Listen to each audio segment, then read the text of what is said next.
talaga ang pagluto ng betute? Matigas yung pagkakaluto.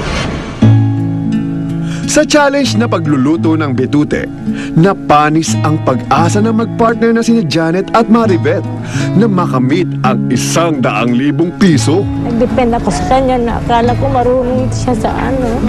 Pero okay lang, humingi naman siya sa akin ng sorry. Po sa amin, may isang lumang kwento ng isang kasambahay na inibig ng kanyang amo. Nagmahal ang tunay hanggang sa huling hininga. Siya'y naiwang byuda at tanging tagapagmana. Anong gagawin sa kaban-kaban na yaman? Sinong magmamana? Sinong makikinabang? Yaman din lang, mayaman si Lola. Bakit hindi magpaulan ng grasya? Buksan ang mansyon, mag-apply na kay Lola. Uulan ng pera, ang yaman ni Lola.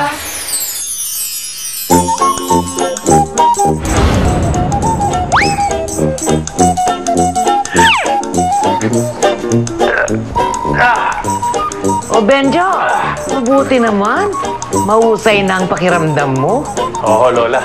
Pakiramdam ko bumabalik na yung lakas ko Pinag-uusapan natin ang lakas. Nga rito. Tulungan mo nga akong mag-isip. Mag-isip ka nga ng pagsusubok para dun sa mga cooks. Nasusukat ng kanilang lakas at saka resistensya. Oo. Sige, Lola. Walang problema dyan. Ayun naman, malakas kayo sa akin. Mag-iisip lang ako. La! Ah. May good news ako sa inyo. Oh, na Tinan mo ito, Bumunga na kasi yung yung garden natin, yung mga gulay. Tinan mo, ang kasi ng upo. Wow, pulda. Mismo! Iyon ang ipagawa niyo sa cook niyo. Nano? Adalhan niyo sila ng malaking gulay. Total, malaki naman yung premyo niyo, so dapat malaki yung hirap na gagawin nila para makuha yon. Ha? Benjo? Makinis ang ulo mo? Hindi naman pala makinis ang utak mo. May dating din. Wow! Totoo! Wow! Maganda yan. Uy, Bogart! Let's go! Go! Go! Go! Sige, punta na ninyo. Sabihin mo may mag-iganting pagsusubok. O, nasa pangalawang level na tayo ng pagsusubok. Tapos na kayo sa first challenge, ne?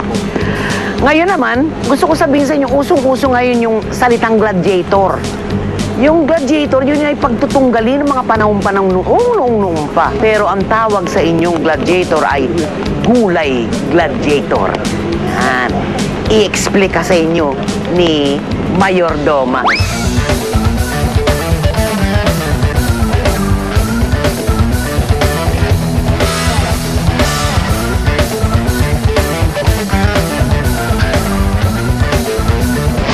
Gamit ang mga higanteng gulay, magtutulakan silang magkakatunggali. Kailangang matibay ang kanilang balanse dahil kung hindi, siguradong maliligo sila sa swimming pool. Ngayon, meron kayong 3 pagkakataon. Pag nahulog, pwede bumalik uli, pumili ng panibagong gulay, bawal gamitin ang paa, ang kamay, bawal ang nakaupo. Ang 2 nanalo sa challenge kanina, ang magkakaroon ng pagkakataong hindi na bumunot kung hindi mamili na lamang ng kanilang sandata. Kung naintindihan na, simula na! Bago simula ng higanteng bakbakan, kailangan munang bumunot ng mga challengers sa kaldero para malaman kung sino ang kanilang makakaharap.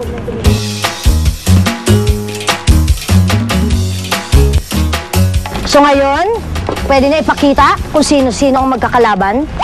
Dahil sina Julius at Shawnee ang nanalo sa unang challenge, may pagkakataon silang mamili ng kanilang magiging sandata.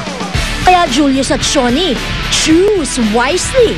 Sina Gilbert at Bernie naman, pipili sa mga nakataob na platito na nagkukubli ng gulay na kanilang magiging sandata. Yaman ni Lola. Mas agresibo na siya dahil siguro gusto niya rin talagang manalo. So, hinit niya talaga ako ng malakas. So, nabigla na ako, hindi na ako nakadepensa. Nakakaya namang isipin na mas malaki ko kay Julius na pababagsakin ako ni Julius.